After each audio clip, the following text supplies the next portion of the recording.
Quando eu chegar ao lindo céu um dia, eu hei de ver primeiro meu Senhor.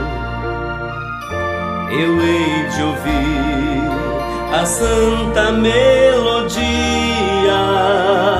que lá estão cantando em seu louvor.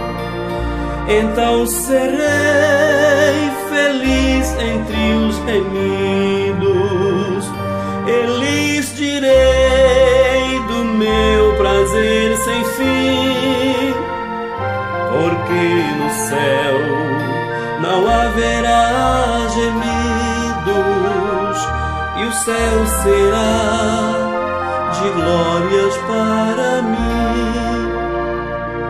No lindo céu existem mais encanto que nos vergéis do mundo em plena luz, e entoarei ali um hino santo de exaltação ao nome de Jesus.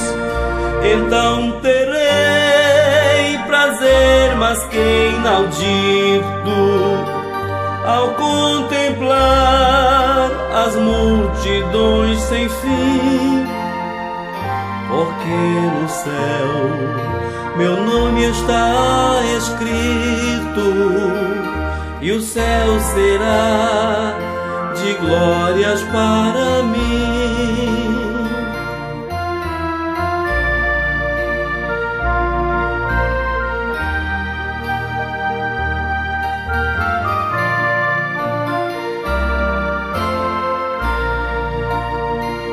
No lindo céu verei os meus amigos e meus irmãos, eu hei de ver também, sem mais temer tristezas e perigos, e então serei feliz no mundo além.